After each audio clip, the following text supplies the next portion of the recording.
Fleet Commander Vex stared at the holographic display in disbelief. The report couldn't possibly be accurate, but the data scrolling before his eyes left no room for interpretation. Someone in his fleet had seized a human educational vessel, with 27 human children aboard. "Get me Captain Trell immediately," he bellowed, his secondary breathing membranes fluttering in agitation. When the captain's image appeared on screen, Vex didn't waste time on formalities. "Captain, please tell me this report about human juveniles in your custody is incorrect." Captain Trell's facial ridges darkened with pride. "Not at all, Commander. We intercepted an unregistered vessel near the border of Sector 7. The humans claimed it was a field trip, but we suspect it was surveillance." Vex felt his blood run cold. In his 15 cycles as Fleet Commander of the Galactic Confederation Forces, he had never encountered such a potentially catastrophic situation. "Captain Trell," he said slowly, measuring each word, "release those children immediately." "Sir, but regulations clearly state—" "I don't care what regulations state."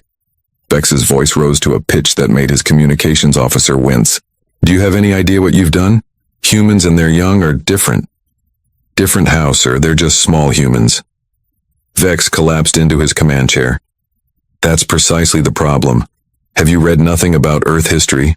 About how humans behave when their offspring are threatened?" The captain's expression revealed his ignorance. "Listen carefully," Vex continued. "Most species in the Confederation evolved as R-strategists. Many offspring, minimal investment. Humans are extreme K-strategists. They produce few young and invest extraordinary resources in each one. But surely, I'm not finished. When humans believe their young are in danger, they experience neurochemical changes that override rational thought. Their risk assessment capabilities fundamentally alter. A single human parent will challenge forces hundreds of times their strength to protect their young. "One human isn't a threat to my cruiser," Trell scoffed. "One human? Captain, we're not talking about one human. We're talking about 54 human parents, plus extended family units, plus their societal structures that consider all children communally valuable. The entire human alliance will respond as though personally threatened." Vex pulled up historical records on his console. 6 Earth years ago, a single human child was accidentally left behind during a diplomatic exchange on Proxima Station. Before official channels could even be notified, 3 unregistered human vessels breached Proxima's defenses, disabled their security systems, and retrieved the child. I never heard of this incident, because it was classified to prevent panic. The humans were already gone before defensive protocols were fully activated. They left behind a simple message: no one gets left behind. The Proxima security chief resigned in shame. Captain Trell's facial ridges had paled considerably. "But the children are safe and comfortable. We've provided adequate nutrition and they are being held against their will by aliens, Captain. Their parents don't know that you've provided adequate nutrition. All they know is that their children were taken by an alien warship.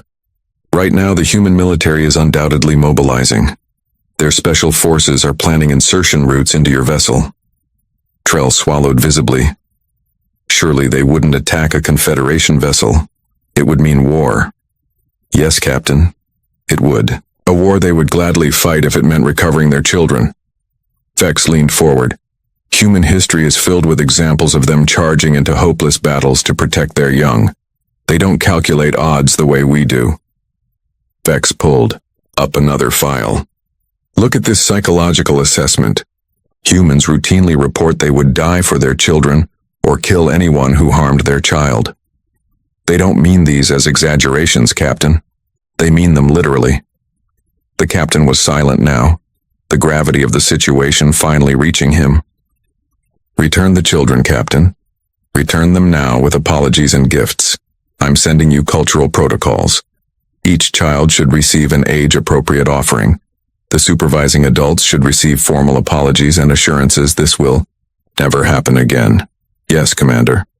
"And Trell, make it quick. Our long-range sensors already detect unusual movement in the human fleet." Vex terminated the communication and turned to his strategic officer. "How bad is it?" The officer's expression was grim. 3 human destroyer-class vessels have altered course toward Trell's position.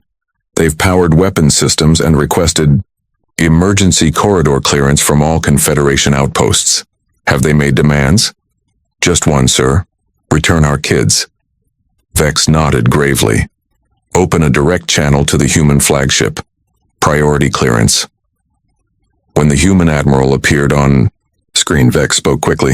Admiral, I'm Fleet Commander Vex. I've just ordered the immediate release of your children. This was an unauthorized action by a captain who misunderstood his mission parameters. The children will be returned unharmed within the hour. The human's face remained impassive. We'll wait. I assure you this incident does not reflect Confederation policy. The captain will be disciplined. The human admiral leaned forward slightly. Let me be perfectly clear, Commander. If our children aren't back safely in 55 minutes, there won't be enough of your captain left to discipline. The transmission ended, leaving Vex staring at the blank screen. His strategic officer broke the silence. Sir, do you think they're bluffing? Vex shook his head slowly.